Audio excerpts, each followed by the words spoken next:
추미애 법무부 장관에 대한 대통령의 재신임을 요구합니다. 안녕하세요. 문재인 대통령님. 저는 검찰개혁과 조국대전 작가 김두일입니다. 제가 오늘 청원드리려는 내용은 현 정부의 주요 개혁 과제인 검찰개혁의 성공적인 완성을 위해 추미애 현 법무부 장관에 대한 대통령님의 재신임을 요구하는 내용입니다. 1. 검찰개혁은 문재인 대통령님이 후보자 시절 공약해서 현 정부에서 중점적으로 추진해온 개혁과제 중의 하나입니다. 전세계 유례가 없는 수사권과 기소권을 독점하는 검찰은 70년 동안 권력을 남용하는 모습을 보였고, 그 과정에서 스스로를 법 위에 올려놓고 군림하는 모습을 보이고 있습니다. 법 앞에 모든 국민은 평등하다는 헌법을 무시한 대한민국 검찰은 과거 노무현 정부 시절부터 현 정부에 이르기까지 합법적이고 민주적인 통제를 받도록 하기 위해 입법화, 제도개혁, 검찰 조직 내부에서의 자발적인 변화를 이끌어내기 위해 노력하는 모습을 보여왔고, 저는 그 노력에 경의를 표합니다. 2. 특히 2020년 12월 15일 제61회 국무회의를 통해 대통령님께서 언급하신 권력기관 개혁제도와의 완성은 그동안 대통령님을 포함한 정부 여당의 노력이 결실을 본 것이라 생각합니다. 바로 공수처법 개혁안, 경찰법, 국정원법의 입법화를 통해 각각의 권력기관들이 상호 견제와 균형을 통해 민주적 통제에 따를 수 있는 중요한 기틀을 마련한 것이라고 생각합니다. 3.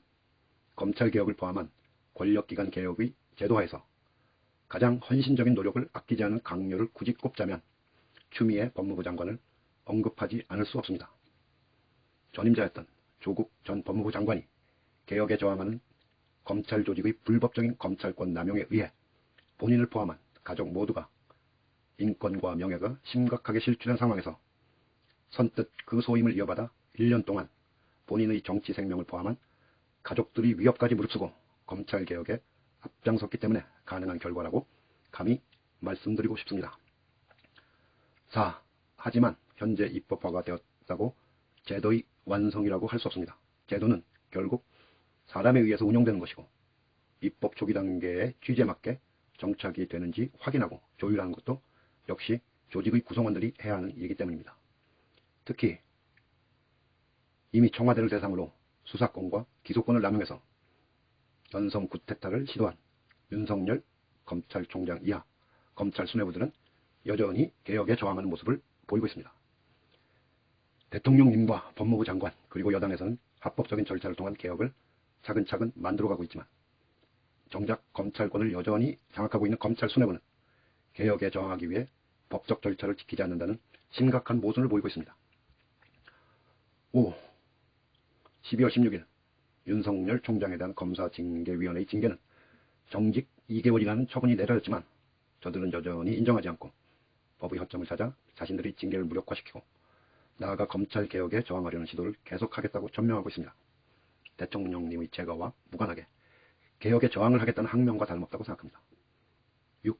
이런 상황에서 이론상으로만 존재했던 검찰총장에 대한 감찰과 징계위원회 회부 그리고 정직 2개월이라는 중징계의 결과를 대한민국 헌정사 최초로 만들어낸 추미애 법무부 장관이 그 결과에 대한 정무적 책임의 판단을 지겠다는 생각으로 자신의 장관의 직무를 사퇴하는 것은 대단히 위험천만한 일입니다.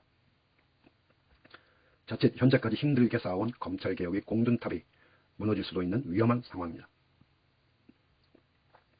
7. 때문에 문재인 대통령님께서는 추미애 장관의 정무적 판단에 의한 사퇴 의사를 만류해 주시고 반려해 주시고 나아가 재신임의 모습을 분명하게 해주실 것을 요청드립니다.